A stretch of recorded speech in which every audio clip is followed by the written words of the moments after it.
नमस्ते। चलिए, आज आपको ले चलते हैं 7वीं सदी के भारत की एक बहुत ही असाधारण कहानी में। ये कहानी है एक चीनी तीर्थयात्री हुएन सांग की, जो ज्ञान की तलाश में हजारों मील का लंबा सफर तय करके भारत आए थे। और कहानी है एक महान भारतीय गुरु शीलभद्र की, जो सचमुच ज्ञान के सागर थे। ये एक ऐसे गुरु और शिष्य की कहानी है जो इतिहास के पन्नों में हमेशा हमेशा के लिए अमर हो गई। लेकिन इस कहानी की शुरुआत एक बहुत ही दिलचस्प सवाल से होती है। सोचिए, क्या कोई एक सपना इतिहास का रुख बदल सकता है? क्या ऐसा हो सकता है कि हमारी किस्मत, हमारी नियति पहले से ही तय हो?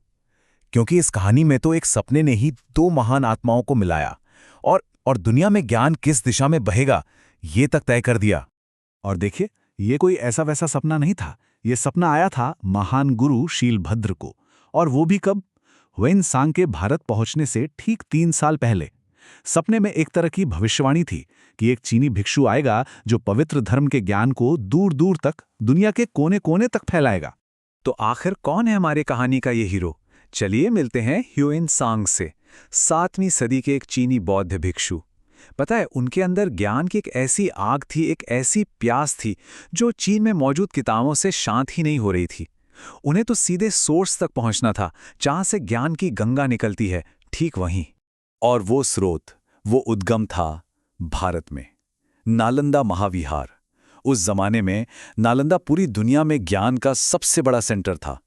सोचिए, ये सिर्फ एक मठ नहीं था, बल्कि एक प्रॉपर वर्ल्ड क्लास यूनिवर्सिटी थी, जहां पूरे एशिया से स्कॉलर्स, बड़े बड़े विद्वान ज्ञान हासिल करने आते थे। और बस हुएन सांग का एक ही लक्ष्य था, नालंदा पहुंचना। तो ठीक है, एक तरफ तो ह्यूएन अपनी मुश्किल यात्रा पर निकल चुके थे, लेकिन उनकी मंजिल पर यानी नालंदा में कौन था?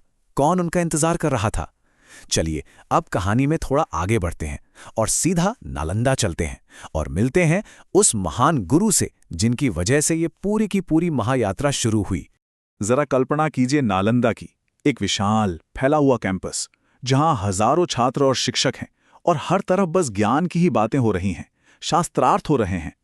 लेकिन इस महान विश्वविद्यालय के बिल्कुल दिल में, इसके केंद्र में, एक ऐसे गुरु का वास था जो ना सिर्फ गहन ज्ञान के भंडार थे, बल्कि पूरे विश्वविद्यालय के प्रमुख भी थे।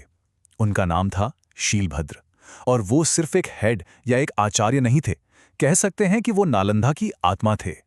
लेकिन एक और चीज थी जो उन्हें बिल्कुल असाधारण बनाती थी, और वो थी उनकी उम्र। जानते हैं कितनी? 106 साल। 106! जरा सोचिए, एक पूरी सदी का ज्ञान, तजुर्बा और साधना, सब कुछ एक ही इंसान के अंदर। शीलभद्र कोई आम इंसान नहीं, बल्कि एक जीती जागती किंवदंती थे। और फिर सालों की यात्रा के बाद, न जाने कितने रेगिस्तान और ऊंचे ऊंचे पहाड़ों को पार करने के बाद, आखिरकार वो ऐतिहासिक पल आ ही गया। हुएन सांग नालंदा पहुंच गए और अपने गुरु के ठीक सामने खड़े थे। ये वो पल था जिसका सपना सिर्फ उन्होंने ही नहीं देखा था। और हुएन सांग ने जिस तरह से शीलभद्र को अपना सम्मान दिया, वो तो अपने आप में कहानी है। उन्होंने खुद लिखा है कि वो सीधे चलकर उनके पास नहीं गए।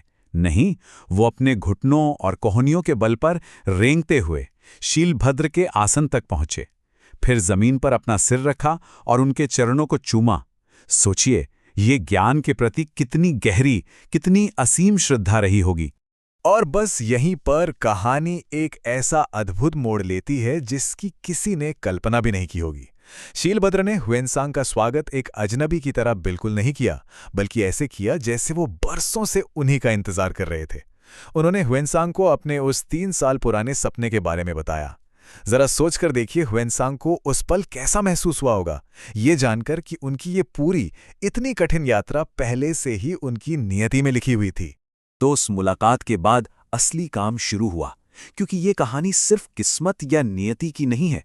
ये कहानी है ज्ञान के हस्तांतरण की, एक गुरु से एक शिष्य तक, एक पीढ़ी से दूसरी पीढ़ी तक। तो सवाल ये है कि हुएन सांग आखिर इतनी दूर सीखने क्या आए थे? वो आए थे योगाचार दर्शन का अध्ययन करने। अब ये बौद्ध दर्शन की एक बहुत ही गहरी, बहुत ही गूढ़ शाखा है, जिसका मूल विचार ये है कि हम जो भी बाहरी दुनिया देखते हैं, उसका सच असल में हमारी चेतना, हमारे मन का ही एक रिफ्लेक्शन है, एक प्रतिबिंब है। और उस समय इस विषय का शीलभद्र से बड़ा कोई विद्वान पूरी दुनिया में नहीं था। तो यहाँ हम उनके रिश्ते का पूरा सार देख सकते हैं।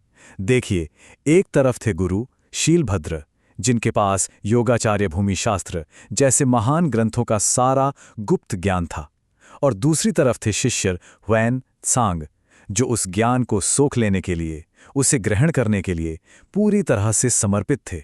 और दोनों का लक्ष्य एक ही था, इस अनमोल ज्ञान को गहराई से समझना और आने वाली पीढ़ियों के लिए इसे सहेज कर रखना। और सुनिए, ये कोई 1-2 महीने की पढ़ाई नहीं थी। ह्वेन-त्सांग ने नालंदा में पूरे 5 साल बिताए, जिसमें से 3 साल तो उन्होंने सीधे शीलभद्र के चरणों में बैठ के उनसे डायरेक्ट ज्ञान हासिल किया। ये दिखाता है कि उनकी लगन कितनी जबरदस्त थी और ज्ञान के लिए उनका समर्पण कितना गहरा था। अब देखिए, गुरु और शिष्य का साथ हमेशा तो नहीं रह सकता, लेकिन उनकी कहानी यहाँ खत्म नहीं होती, बल्कि इस ऐतिहासिक रिश्ते ने दुनिया पर एक ऐसी छाप छोड़ी जो कभी मिट नहीं सकती। चलिए अब देखते हैं कि इनकी ये विरासत, इनकी ये लेगेसी आज भी कैसे जिंदा है। जब ह्वेन-त्सांग चीन वापस लौटे तो उन्होंने अपनी पूरी यात्रा का एक एक डिटेल, एक एक ब्यौरा अपनी मशहूर किताब CU की में लिखा, और इसी किताब ने दुनिया को बताया कि नालंदा असल में कैसा था, एक आंखों देखा हाल। इसी किताब ने उनके महान गुरु शीलभद्र और उनके ज्ञान को इतिहास में हमेशा के लिए अमर कर दिया। और शायद सबसे जरूरी बात, उनके इस काम ने भारत और चीन के बीच जो सांस्कृतिक और धार्मिक रिश्ते थे, उन्हें इतना मजबूत किया कि उसकी गूंज आज भी सुनाई देती है।